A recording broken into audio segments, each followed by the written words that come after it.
Next, we're going to speak about innovation in drone technology.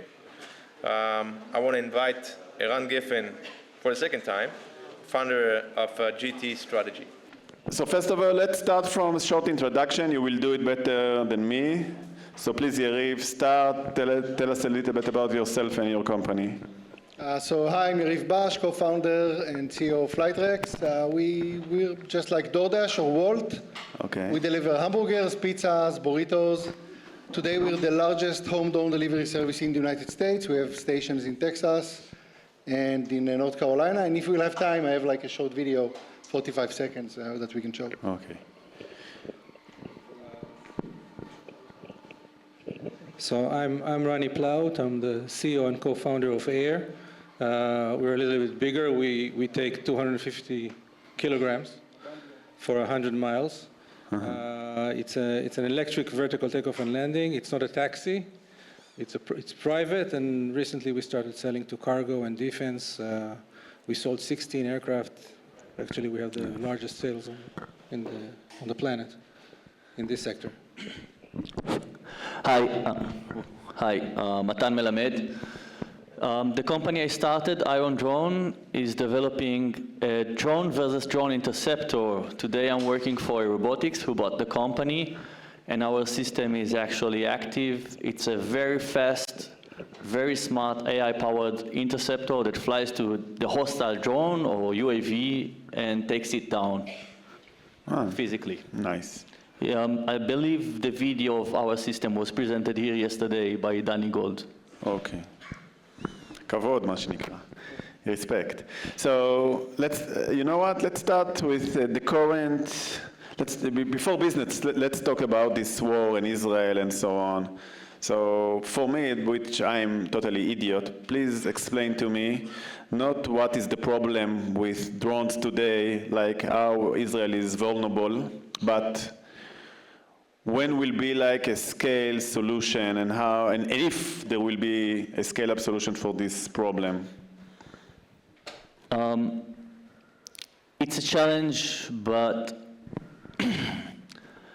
well, we understand the problem. The solutions are there. It takes time to implement them. It takes time because it takes time for the system, for the IDF, but the solutions are there. There are detection solutions, there are command and control solutions, and there are interceptors of all kinds, kinetic interceptors, software interceptors, jamming. We have the facilities. I think the main gap that Israel wasn't prepared is not in the readiness of the technology, but actually deploying it in a smart way. And that's something the IDF is catching up very fast. So I think we're in a good track. 3 years from now, this problem is behind us? It will never be behind us. Just like aerial warfare, you always will need, anti-aircraft missiles, and aircraft will try to be more stealth and fly in all sorts of maneuvering or evasion. So it's going to be a cat and mice game, at least for the next 20 years. But the solutions are there. They just need to be implemented and are being implemented, that's I can say. Rani, you have a take on that, on this challenge? The challenge is the numbers? Challenge is the scale, the numbers, and how we are vulnerable in this field of especially drones. So we are not actually a drone, we're an aircraft. Yeah. So it's a 1.2 ton. Yeah, I'm not asking specifically, like as an expert in this field, maybe you have a take. Yeah, I think that generally speaking, the air is starting to fill up. I think the challenges are not as great as people think. If you think about, we talk about traffic on the road. You drive here on Ayalon, sometimes at 120. You came in a car here? No, I came in a regular car. Okay. But in a car, you drive, you have a gazillion cars around you. It's a 2.5 or 2 ton device. And you drive 100 miles an hour, or 100 kilometers per hour. And sometimes there is a 17-year-old driver next to you. And we manage. Okay, it's okay. The sky is even different, is even easier. And managing the sky using software-based devices and RF and so forth, ADSB and identification is much, much easier. So I think it's more an adoption problem than a technological problem. And I think it's going to happen now very, very fast. Okay, so let's talk about business, but you know, in this matter, business and military and defense are connected together. So, Yariv, you are a veteran, like not by age, but your experience. You did a lot. Lost most of my Hey, me too. But what's happening? Okay, but how many? So give me an advice. I'm an entrepreneur. Want to open a new startup in the drone field, and I'm asking you, how many drone companies the world or defense needs? It seems like there are a lot.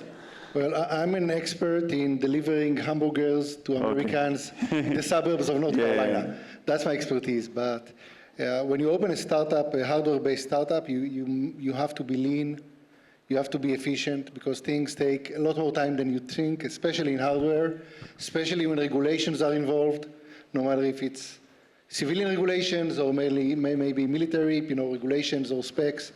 It's a very different ballgame. It takes its time, so you don't waste any dollars you don't have to waste, because you'll have to raise those funds again. So that's the best advice, I think. So as a commercial company, did you have thoughts about going to the defense field, and what was your hesitating, and how do you approach to that? It's a good question. I'll give you the example on the ground, okay? The military needs deliveries, right? Yeah. What about using Volt for military deliveries? It's irrelevant, right? Volt is a very different company. They do deliveries from restaurants. They're using e-bikes. And the Army needs trucks. And it's the same way with drones. So we've designed a system where the price is ultra important. I'm not competing with other drones. I'm competing with a minimal wage guy who drives an old Toyota. Okay. That's my competitor. So my drones can deliver just a few kilograms, just a few miles away. I must have GPS. I work over the internet, over the cloud, over cellular. No real-time connectivity, no video feed, no nothing. And we were approached by a few, military and defense organizations, and they're all, oh yeah, we need bigger distances, we need bigger payloads. Everything has to be controlled in real time for a Pelican, and that's great. You need a tank. I'm manufacturing scooters. Yeah, it's interesting. So you're saying maybe I can solve this problem, but if I'm scaling my company, It's more than scale. It's a totally different company. Yeah. Can FedEx compete with Volt? FedEx are doing deliveries. They're in the same business. Yeah, it's a business model. It's the Sales, marketing, customers. Vehicles are part of it, but it's a lot more than that. Okay, got it. So, Rani, the same question. So, you have capabilities. You can do it for armies or for defense, or you can do it for commercial. How do you match? Maybe there are different needs. How do you manage this? First of all, we started as a piloted version for commute and recreational purposes. Yeah. So this is like the Audi TT or the Piper of the segment. We started flying unmanned because this is the way you start flying for safety reasons. Okay. Now, when we started flying, we just met the need of first the U.S. Army, basically, the U.S. Air Force, and Mafat came, I think, 2 months later, moved much faster, and purchased an aircraft. So we adapted our product mildly to a first mover customer. Okay. That's the process. So if I understand, so maybe the same problem, there is like commercial need, there is like defense or military need, but in this use case, the defense or military was the fast mover, the ones that you can move faster than the commercial? An extremely fast mover, and this is not because of us. The need was there and dictated 2 decades ago. So they wanted to move hundreds of kilograms for tens of kilometers without risking any person. And we just Okay. did that without knowing that they were looking for that. Yeah. But when it met one another, it happened in months. Yariv had the point. He said, listen, it's not only the capabilities, it's also the business model, the sales, the marketing, it's the entire company. So did you have some thoughts about it? Maybe it will change the company if we will serve the defense customer needs and so on, the business model. This goes back to my history. I started a company in 2004. It died in 2008. And then it restarted in 2009. It came to be $1.6 billion in worth in 2016. And I did it after failing a lot of times. And my key takeout is that you have to follow the customer. Okay. If somebody wants to pay you aggressively, Yeah. and well, I mean, the business is good, and there is a need, you have to turn and do it.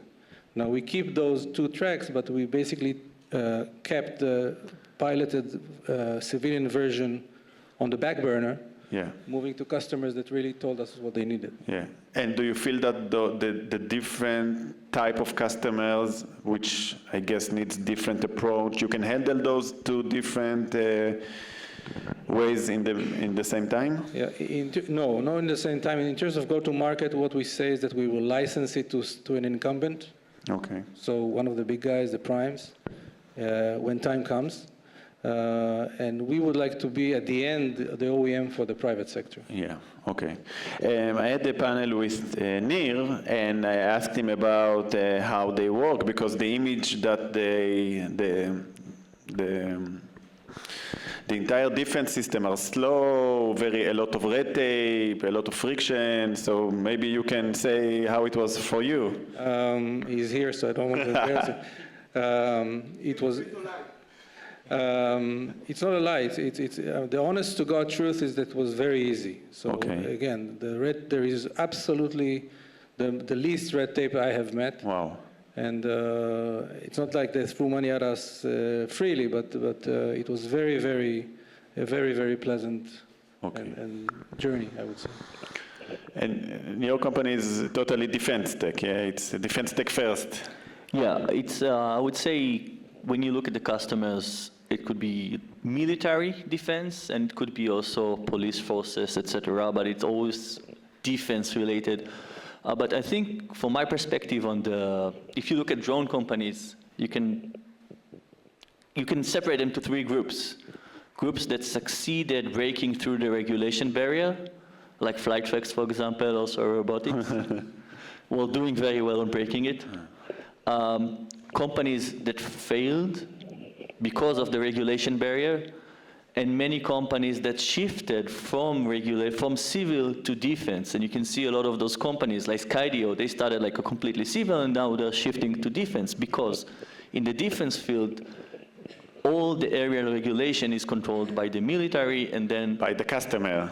The customer, exactly. Yeah. And that makes it much more easier. So actually, on the drone area, the military can be a much faster customer than on the civil area. And I think that is in line with what you said. Okay, I interesting. concur.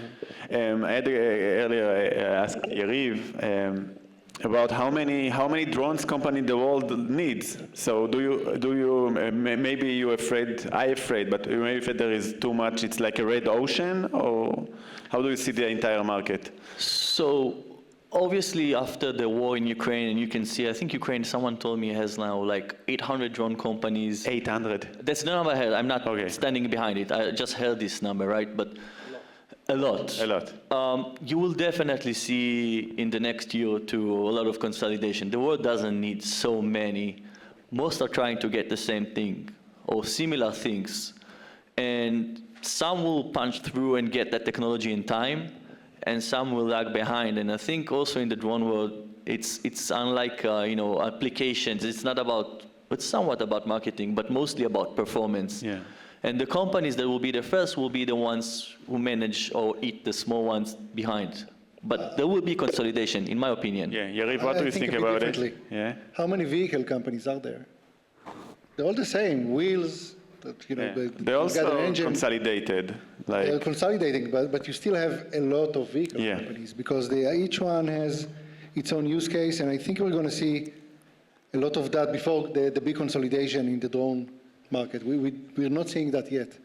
Once regulations clear out in the civil world, you're going to see so many use cases, and each drone company will have its own niche, and as those niches markets grow, then you'll start seeing consolidation. So I think we will see a bit of growth before.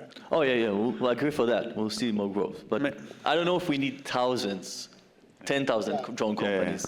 So it's a bit like the early vehicle days where, there were like, I don't know how many car manufacturers in the US. And at the end, it was Ford. Exactly. That consolidated everybody. but you know what? But maybe the analogy is not like precise because the car companies it's like 100 years business. Maybe the analogy is more like the platforms, like the iOS, the Android. So maybe it won't be vertical. Maybe because you need to manage all the traffic. So maybe someone will invent an OS for the entire field. It will be like horizontally a platform that will work with the U.S. Army, and any vertical that wants to work with the U.S. Army will need to on the same OS. If it's software, then maybe hardware. I'm not sure. As a software. Because could be. Okay. Everybody's using Pixel, right?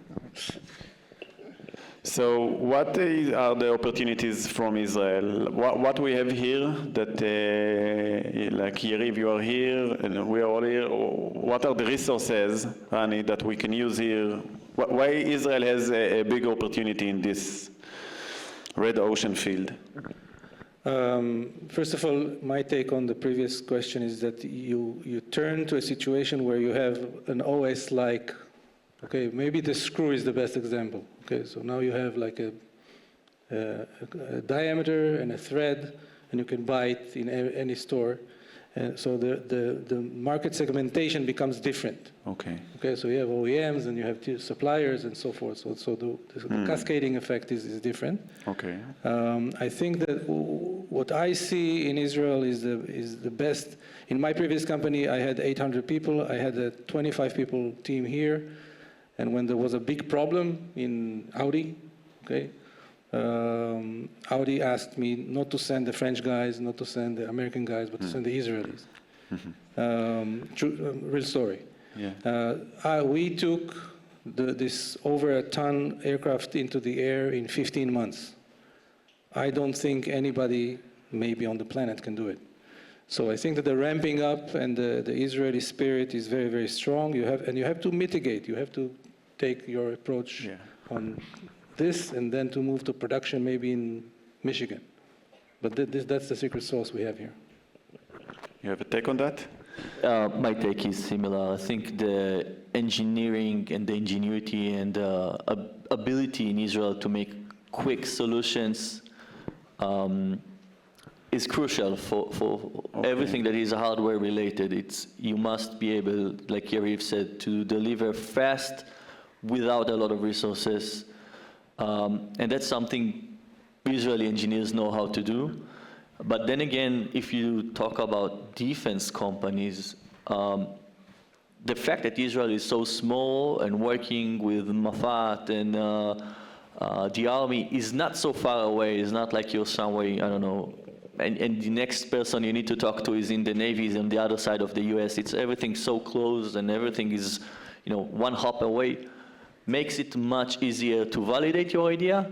And when time comes, it makes it slightly more easier to actually get your thing tested, and if needed to be tested in military environment. So that's a big, big plus for the Israeli companies. Okay, let's help some entrepreneurs. So I want to use your experience, your gray hair maybe, because it's hard. Like drones are, we can say it's deep tech or at least hardware, which is like totally hard. And I see here entrepreneurs. So what kind of advice or challenges or how to what they need to know if they're like today starting to build a company? which kind of advice do you think, as a veterans, you can give those young entrepreneurs? I think it's mostly what I said before, just, be as efficient as you can with your money. Okay. If you can rent your own office instead of spending 3 times that amount for a cool office that has a beer tap, save that money. If you can put more on yourself and your employees and don't hire that extra guy just because you think you need it. If you're still early, don't have any marketing guy. You don't need it until you're close to the market. Yariv, what was your biggest challenge that almost broke your company? It's always money. Always money, but in Someone which asked stage? me, I thought regulations broke you down. So I said, as long as we have money, regulations are not an issue. We'll just continue until we solve that problem. And at the end, especially when it's hardware, when there's regulations, it's you think it's going to take you half a year, then the regulator sneezes, and that half year turns into 18 months. You never know what's going to happen. As an entrepreneur, you're optimistic. That's why you open the startup. The odds are against you. Yeah. So you want to be very frugal, very lean with There was a stage when you thought this is over? This is like, I don't see it. In the past months, a few times. But it's an older entrepreneur once told me startups close down because they don't have money to pay the electric bill, and then they have to close down the lights. So make sure that you don't spend that money, because otherwise you're going to have Israeli electricity. Yeah. Rani, you said that it's like a long voyage, so I guess it wasn't easy. The answer is every morning, by the way. Every morning? So first of all, efficiency in hardware is the most important part. I think the best approach that works for me is like being schizophrenic, because you have the optimism and you have the pessimism. You think that what you thought of is the best thing on the planet. If you don't have a red team, within yourself actually, to challenge yourself and check if you are right, or not if you are right, but if this is the right decision. It's up to you. Nobody will make decisions for you. You have to think it up, to take a decision, and then keep at it. Yeah, and at night maybe you sometimes think maybe I'm hallucinating, maybe I'm wrong, maybe I'm saying to my investors, my team, this is like the way, but at night you say maybe we are going nowhere. Again, all the time. All the time. Okay, when I give advice to entrepreneurs, I advise to have 2 separate physical rooms. Okay, you go here and you think about everybody likes me, and then you go to the other room. We are doomed. Okay, everybody hates me now. How can I challenge that? Yeah, I agree, because as an entrepreneur, you need the balls or the visionary to be very optimistic, but then you need to see the hard reality. Of course, yeah. So the same question, and I will add another question on top of it. Working with the Army or with defense and Mafat, what kind of tips you can give to entrepreneurs that will make their life easier? All right. So first, the only thing I will add on what was said is that my advice for entrepreneurs is not only save money, but make sure you have enough. If you don't have more than enough money, what you think, don't get started. Hardware is hard. So take that into account. And the second one is actually, especially when you are in multidisciplinary and the hardware area, make sure you build your network of not only the investors and business network, but also the engineering network. It's super important. When we started, I can tell you, I was posting on Facebook in those groups, I need such whatever part, and I don't want to wait 2 weeks for it to arrive. And Yariv would text me back the next minute, come get it. Nice. So I was lucky to have Yariv as a friend, but it's not only that, it's the whole network, and that can change and save months in total. Okay, so a network of the engineers or the technical part, not only because it's hard. Multidisciplinary, because software is software, but when you combine software and hardware is a different thing. Yeah. About working with the Army and Mafat, I think it's a good question. I think Mafat made in the last year a lot of change. They always were helpful, and they also helped us a lot on the beginning of the road, significantly. And I think they are even improving now. So I think my advice would be just to reach out, talk to Mafat. I'm not sure for a young company that just started yesterday with a term sheet, it would be easy to get Mafat money. Maybe, I don't know. But definitely it would be easy to talk to a guy, and if they believe you, if they believe you can do what you want, and if it's needed, my guess they will even help you talk to investors and say, hey, fund this idea, we like it. They're not gonna give you a written letter maybe, but they will help you on the way. So I would say just reach out, yeah. Okay. So we need to finish, but before of that, you are all entrepreneurs, and we talked about the vision room and the doomed room. So I will give each and one of you like the last word and ask you like, come into the vision room. Let's say in the 3 years from now, 5 years from now, what is your best dream for your company? Where do you see your company as a visionary? As like if this dream will be fulfilled, what is the moonshot? So I wouldn't use rooms. Rooms are expensive. Okay. It's definitely ones you got for free in the conference. Okay. So for what we do, drone deliveries, the future is crazy.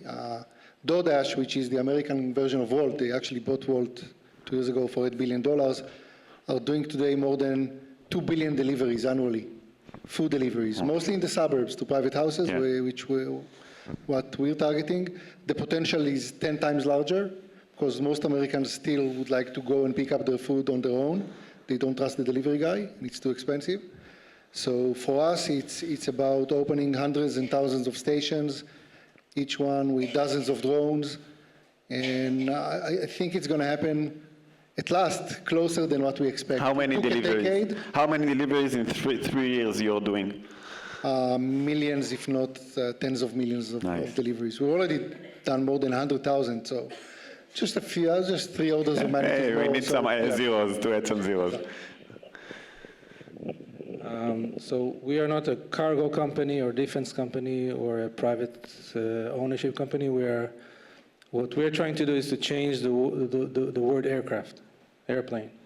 How it's made, how it's designed, how easy it is to operate it, how easy it is to maintain it. And in 3-5 years, we're going to sell thousands. I mean, the biggest number in aviation is 300. The most produced aircraft is 300 per year. Normally, it's less than 100. I think we're going to get to thousands. Nice.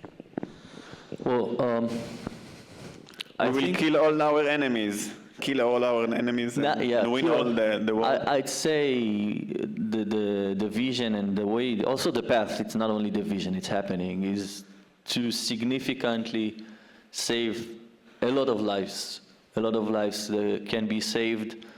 I'm kind of gouging my words here because I don't know what I can say, what I cannot say, but let's say save a lot of lives with super smart drones.